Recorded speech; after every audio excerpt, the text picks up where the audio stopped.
आयुर्वेद सरस्वती भाग 142 मधुश्लेष्म पित्त प्रशमनानाम वैद्य दिलीप गाडगिल पुणे।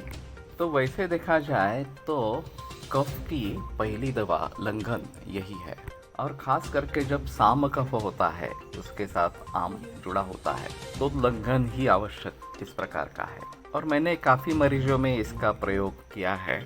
ज़्यादातर हम बताते हैं कि पहले नाश्ता बंद कर दो, उससे भी बात नहीं बनती है तो रात का खाना बंद कर दो, उसके बजाय केवल मूंग का सूप या कुलत्थ का सूप इस प्रकार का ले लो और इससे काफ़ी राहत मिल जाती है। तो पहली दवा उसकी लंघन यही है। लेकिन वहाँ उन्होंने बहुत सारे लोगों को ये मधुचर्या का आरंभ किया, केवल मध पे रखना इस प्रकार से। जिनमें निरामावस्था थी, अग्नि अच्छा था, उनमें अच्छे रिजल्ट्स आ गए और तुरंत कफ कम हो गया। ये कफ की श्रेष्ठ दवा इस प्रकार की है मधु ये। लेकिन उसके साथ में अगर पित्त भी है तो भी ये अहम दवा है।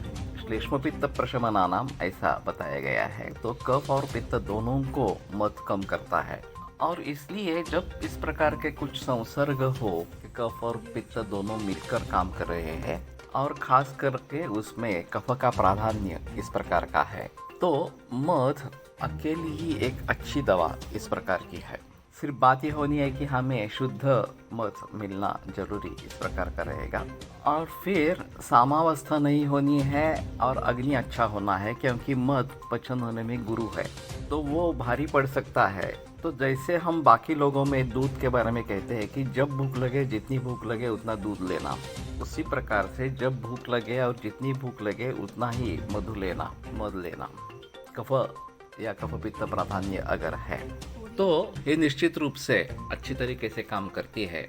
और फिर आहार है, ऐसी बात नहीं है कि मध आहार नहीं है, मध आहार का एक हिस्सा इस प्रकार का है। और नित्य सेवनीय पदार्थों में इसका गठन किया गया है, तो नित्य सेवनीय भी है।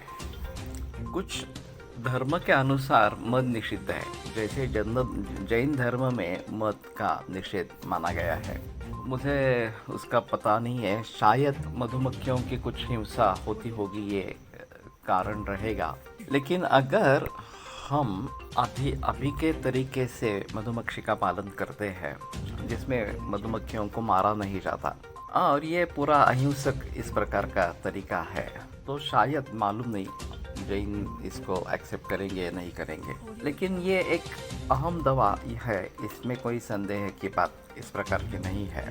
पदार्थों में भी मधु डाला जा सकता है, जैसे मैंने कहा अवलेह में भी मधु डाला जाता है। वो अवलेह जब ठंडा हो जाता है, जैसे च्यवनप्राश अवलेह हो, तो हम कुछ जैनों के लिए ये मधु विरहित इस प्रकार का च्यवनप्राश अलग बनाते थे। अभी इस साल में भी फिर से बनाएंगे, ताकि जो साधु साध्वियाँ है उनके लिए वो काम में आए इस प्रकार से। वो तो मानने वाले नहीं है कि नहीं लेना है मध इस प्रकार से।